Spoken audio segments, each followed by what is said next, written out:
이단 사이다. 이단 사이다 광주 이단 상담소 이문기 소장님 함께합니다. 안녕하세요. 네, 안녕하세요. 2021년 새해가 밝았습니다. 신천지가 올해 새 표어를 발표했다고요? 네, 그렇습니다. 신천지 38년 표어는 불변의 믿음과 승리의 해라고 발표가 되었습니다. 네, 그 전에는 14만 4천 명 완성, 흰무리 창조 등의 용어를 사용을 했었는데 이번에는 빠졌나 보네요. 네, 이번 표에는 그런 단어들이 보이지 않습니다. 이단 사이다를 비롯해 많은 신천지 안티 유튜버들이 이만희 교주, 최동희 집화장, 재슬기 집화장, 다른 신천지 간부들이 코로나19 상황을 계시록 7장 9절과 14절에 큰 환란 다시 부는 바람으로 규정하고 14만 4천과 흰물에 대해 발언한 문제점들을 찾아 비판을 하는 바람에 네. 이번 표에는 일제에 14만 4천 명과 흰무리와 관련된 사용을 제외시켰다고 보여집니다. 네. 자신들도 문제가 있다고 판단되었는지 논란의 빌미를 다시 제공하지 않겠다는 그런 뜻이 아닌가 싶습니다. 그러나 네. 이미 문제 발언들이 영상으로 올라와 있으므로 계속 논란이 이어질 것으로 보입니다. 네. 오늘은 2021년 새해 신천지 2단 관련 새로운 소식들 어떤 얘기들이 있는지 좀 살펴보겠습니다. 이만희 교주와 김남희 전 원장 간의 재산 다툼인데요. 이 교주와 김 원장의 신혼살림집으로 알려졌던 가평 평화의 궁전이 공유물 분할 소송이 조정 불성립되어 법원으로부터 강제 조정을 당했다는 소식입니다. 네. 토지와 건물을 2012년 11월 15일에 매매했는데 매매 당시에 이만희 교주 개인 명의로 그리고 김남희 전 원장 명의로 구입을 했었습니다. 2014년에 이만희 교주 개인 명의에서 신천지 총회 이만희 교주 명의로 이전한 모양새입니다. 둘이 헤어지던 시점이 2017년이므로 4, 5년 정도 가평 평화의 궁전에서 함께 동거했던 것으로 알려져 있습니다. 지금은 남남이 되어 김남희 전 원장이 이만희 교주 측을 상대로 공유물 분할을 해달라는 민사소송을 제기했었습니다. 네. 이 재판은 지금 어디에서 진행이 되고 있는 거예요? 수원지방법원 안양지원 제1민사부에서 진행을 했습니다. 재판부는 서로 의견이 첨예하게 대립되어 현금 분할이 어려우니 협의를 종용했으나 합의가 무산되었습니다. 김남희 전 원장은 경매로 넘겨달라는 요청도 했었다고 합니다. 네. 김남희 전 원장 측은 2분의 1, 즉 50%의 건물과 토지에 대해 지분을 갖고 있지만 신천지 측에서 2019년 5월 30일자로 가처분 신청을 해놓은 상태로 보여지고 7억 5천만의 근저당권도 설정되어 있는 것으로 보입니다. 조만간 재판 결과가 나올 것으로 보여집니다. 네, 이만희 교주와 김남희 전 원장의 이 재산 다툼 어떤 결과가 나올지 궁금해집니다. 그리고 신천지 예수교 증거장막 성전 일명 신천지 신도가 집행유예를 받았다는 소식이 있던데요. 이건 무슨 사건인가요? 대구지방법원 형사 3단독에서 진행된 사건입니다. 2019년 10월 25일에 열린 신천지 말씀 대성회를 반대하는 집회가 열렸는데 네. 신천지 신도 B씨가 신천지 반대 집회에 참석한 A씨와 말다툼을 하던 중 도로에 누운 채 움직이지 않았다고 합니다. 다른 반대 집회에 C씨가 도로에 누운 신천지 신도 B씨 때문에 차량을 정차하게 되었습니다. 112와 119에 교통사고가 났다고 신고가 접수되어 출동한 구급차로 신천지 신도 B씨는 긴급 이송되었습니다. 병원에 사건 조사를 하러 온 경찰이 경위에 대해서 묻자 A씨가 자신을 밀치며 네. 오른쪽 어깨와 팔을 뭉개는 폭행을 당했다고 진술서를 작성해 제출을 했습니다. 네. 말다툼을 하다가 도로에 누운 게 신천지 신도 B씨라는 거죠. 이 폭행은 없었던 것 같은데 신천지 신도 B씨가 신천지 반대 집회자 A씨에게 폭행을 당했다고 그런 허위 주장을 한 거네요. 그렇습니다. 그런데 신천지 신도 B씨의 진술이 추가되기 시작합니다. 경찰서에 출석해서는 A씨가 앉아있는 자신에게 접이식 의자를 던졌고 쓰러져 있는 자신의 오른쪽 어깨로 올라앉으면서 짓눌려져 약 5일간의 치료가 필요한 우측 경관절 타박상을 입었으니 처벌을 해달라고 진술을 바꿨습니다. 네, 일어나지 않은 얘기를 이렇게 추가한 것 같은데 신천지 신도 B씨가 이렇게 말을 바꾼 어떤 계기가 있었을까요? 이 사건 이외에도 신천지 신도들은 예전부터 여러 기행을 보여왔습니다. 저도 사실 당해봤고 집행 현장에서 직접 눈으로 목격한 적도 있습니다. 그래서 신천지 반대 집회를 할 때는 반드시 캠코더 그리고 스마트폰 등 촬영 도구를 지참하는 것이 필수라는 사실이 하나의 지침으로 되어져 있습니다. 그렇군요. 네. 이 사건도 증거 자료로 당시를 촬영한 녹화 장면을 재판부에 제출해서 A씨가 신천지 신도 B씨로부터 당한 무고를 벗을 수 있었습니다. 네. 재판부에 제출한 촬영 영상에는 어떤 진실이 담겨져 있었던 거예요? 신천지 반대 집회자 A씨는 접이식 의자를 가지고 와서 바닥에 내려놓았는데 신천지 신도 B씨는 자신을 향해 던졌다고 거짓 진술을 했던 겁니다. 네. 그리고 A씨가 신천지 신도 B씨 어깨와 팔을 깔아뭉개는 등의 폭행 장면도 없는 것으로 확인이 되었습니다. 그래서 재판부는 신천지 신도가 자신들의 종교 행사를 방해하는 A씨에 대해 형사처벌을 받게 할 목적으로 허위 사실을 만들고 사실관계를 크게 부풀렸다고 판단되어 네. 무고죄가 성립된다라고 판결을 한 겁니다. 단 신천지 신도 B씨는 초범이고 뇌병변을 앓고 있는 시어머니를 간병하고 있으며 나이와 가정 환경 등을 참작해 집행유예를 선고한다고 밝혔습니다. 네.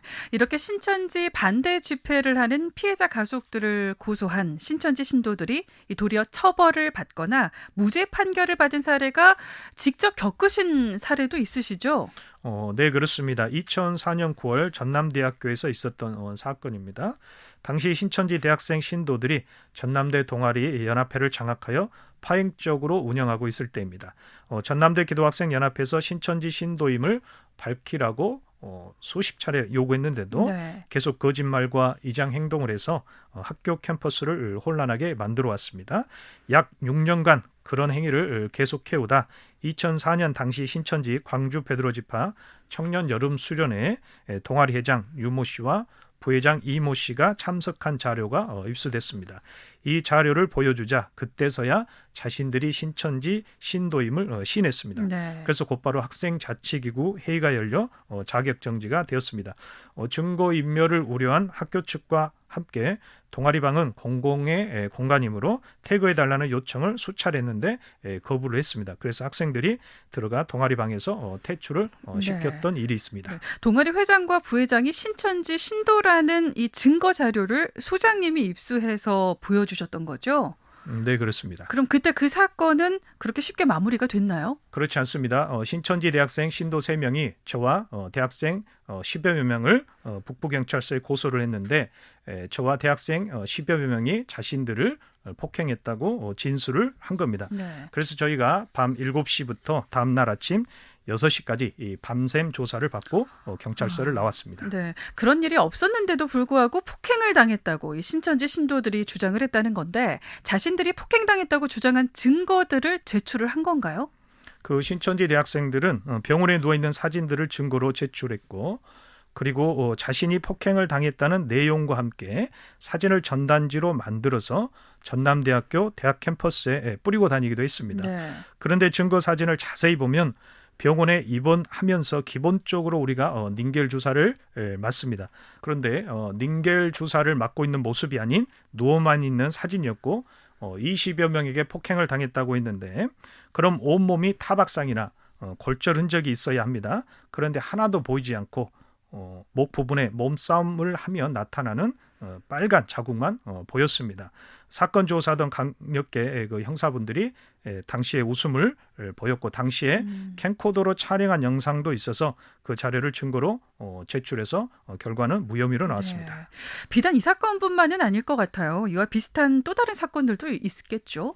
2007년 5월 8일 MBC PD수첩에서 신천지 폐해를 알리신 분이 광주 신천지 피해자분입니다. 이분이 과천에서 처음 시위를 시작하셨고 전국의 신천지 피해자분들이 시위하게 되는 발판을 만드셨던 분입니다. 이분이 광주 계림동 신천지 센터에서 시위를 할 때 출석하던 교회 부교육자 한 분이 집회 지원을 하기에 센터 앞으로 걸어오고 있었습니다. 네. 그때 갑자기 신천지 센터 전도사가 넘어지며 112에 신고하는 사태가 일어났습니다. 당시 경찰 진수에서 자신은 폭행을 당했다고 진술을 한 겁니다. 고소를 당한 그 목사님은 단지 교회 성도가 집회하는 현장에 2호차 온 것인데 한순간에 폭행 범죄자가 될 뻔했습니다. 여러 진술을 참작해 그 사건은 무혐의 결과가 나왔습니다. 그래요. 이런 경우들이 상당히 많네요. 그런데 신천지 신도들이 자신들이 폭행을 당했다고 허위 고소한 사건 외에 자신들이 폭행한 사건들도 있지 않나요? 광주에서 저를 납치 감금했던 당시 신천지 서모 전도사가 있습니다. 후에 알고 보니 신천지 교육장소인 센터 앞에서 시위하는 신천지 피해자 부모를 폭행해서 처벌받은 사실을 알게 되었습니다. 네. 아버님 목에 걸려있는 피켓의 줄을 잡아당겨 넘어뜨리고 다른 신천지 신도들은 스프레이를 옷에 뿌리고 아버님의 엉덩이를 발로 차는 등의 폭행을 가했었습니다. 네. 이 아버님은 그 뒤에 또 다른 신천지 청년에게 폭행을 당하는 사건도 경험을 하셨습니다. 네. 전국적으로 보면 이런 사건들이 굉장히 많을 것 같은데 다른 지역의 폭행 사건들도 물론 있겠죠? 2009년도 사건입니다. 가출한 딸을 찾기에 과천 신천지 본부 앞에서 시위를 했는데 신천지 신도가 오른손 바닥으로 어머니 좌측 안면 부위를 때리고 폭행을 가하는 사건이 있었습니다. 네. 부산 지역에서는 신천지 청년회장이 자식을 찾기 위해 시위하는 부모님을 들어 던지는 등의 폭행을 가하는 사건도 있었습니다.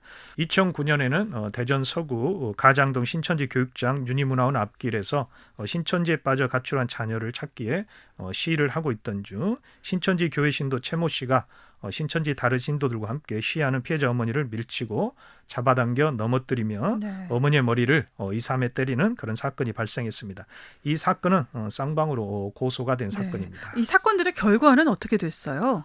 신천지 신도들은 피해자 어머니가 자신들에게 먼저 폭행을 가했다는 진술을 하고 사실 확인서를 제출했습니다. 그런데 사건을 목격한 증인들은 신천지 신도인들의 고소 내용과 달리 신천지 신도가 스스로 넘어지고 오히려 신천지 피해자 어머니가 신천지 신도들에게 둘러싸여 피해를 입는 그런 모습을 목격했다고 진술을 했습니다. 네. 그리고 피해자 어머니는 당시 휴대폰으로 촬영한 동영상과 사진에 신천지 신도가 스스로 넘어지는 장면이 있었고 신천지 신도가 폭행당하는 장면은 없었습니다.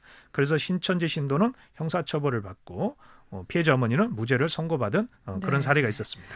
이단 신천지 관련 소식들 오늘 이렇게 살펴봤습니다. 오늘 말씀은 여기까지 듣겠습니다. 고맙습니다. 네, 감사합니다. 지금까지 광주 이단 상담소 이문기 소장님이었습니다. 이단 사이다.